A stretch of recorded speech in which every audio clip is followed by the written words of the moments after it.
Saya pertama menghafal itu, salah satunya wasilahnya itu, wasilah kan boleh pakai wasilah. Itu rumusnya di Quran surah kelima ayat 35. Ya, menjadikan wasilah untuk bermohon kepada Allah disebut dengan tawassul namanya. Nanti ada babnya. Ada tawassul yang dibenarkan, ada yang tidak dibenarkan. Nah, maka di antara cara waktu saya menghafal pertama itu, sebetulnya bukan niat menghafal Pak, Ibu. Pulang ke rumah, ayah meninggal. Jadi saya itu berangkat ke pesantren. Berangkatnya itu memeluk ayah saya yang sakit. Sudah komplikasi, saya diajak ke Serang ke rumah sakit umum oleh ibu saya untuk menemui ayah saya. Dan ayah saya tiba-tiba memeluk minta maaf karena nggak bisa mengantar. Nah, sesampainya di pesantren, kurang lebih sepekan, saya dikabari, diminta pengumuman supaya cepat ke kantor administratif. Karena kakak saya sudah menunggu, kakak yang pertama. Lalu saya tanya, gimana kondisinya ya? Beliau nggak jawab. Sampai di Bandung ke paman kami, beliau di MUI sekarang, Sekom MUI di Jawa Barat.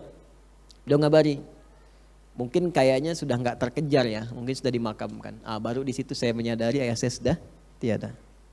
Di sepanjang di bis itu saya ingat pulang, sampai rumah tidak terkejar juga untuk mengikuti pemakaman. Karena sampainya ba'da maghrib menjelang isya. Saya sholat, lalu saya lihat ibu saya di ruang tengah, saya peluk, saya temani tidur. Dan itu saya melihat kemudian terakhir ayah saya dalam mimpi. Pakai kemeja, cuma ngasih isyarat melambaikan tangan dan senyum. Maka esoknya saya bangun, saya lihat apa yang paling istimewa yang ditinggalkan ayah kami. Ya, ayah saya tidak meninggalkan harta benda yang kebanyakan orang harapkan ya. Ya mungkin ya ada yang pengen uang, pengen pakaian, pengen itu, tidak. Ayah saya meninggalkan Al-Quran dan kitab-kitab. Dan tanpa saya sadari sebelum saya masuk pesantren itu memang ayah saya mendidik secara langsung, bukan disuruh ngaji kitab. Dan saya baru tahu bahwa kitab yang ditinggalkan itu dan saya pelajari di pesantren, itulah kebiasaan yang sering dididikkan kepada saya, salah satunya. Maka saya ambil mushaf warna biru, masih ingat saya Umar Bakri itu. Saya duduk di ruang tengah, saya menghadap ke kiblat. Lalu saya katakan, ya Allah, saya tak mampu lagi untuk membahagiakan ayah saya dalam hidupnya. Maka berikan saya kesempatan untuk mengalirkan pahala dalam wafatnya. Dan berikan kesempatan membahagiakan ibu dalam hidupnya. Maka saya baca Quran itu sampai saya gak bisa berhenti. Saya baca sampai baru berhenti itu di 40 ayat Al-Baqarah. Baru saya sadar, berhenti, begitu berhenti itu gak bisa keluar lagi ayatnya. Jadi dari sejak saat itu kalau saya menghafal, nah itu cepat sekali.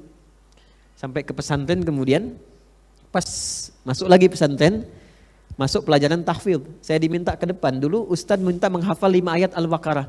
Itu begitu saya maju, lisan saya membacakan itu gak bisa berhenti terus sampai Ustadznya berkata cukup katanya. Udah sekarang kamu ganti tempat duduk Ustadz permisi. Jadi saya memberikan nilai, datang.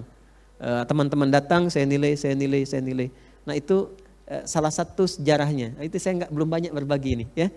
Salah satu kenapa Allah mudahkan untuk menghafal Quran terutama itu karena kecintaan pada orang tua salah satunya. Alhamdulillah itu makanya jangan pernah ya berbuat yang tidak baik pada orang tua.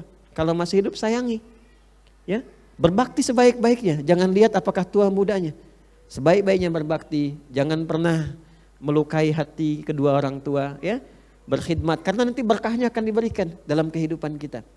Nah, yang paling menarik setelah itu, alhamdulillah ujian.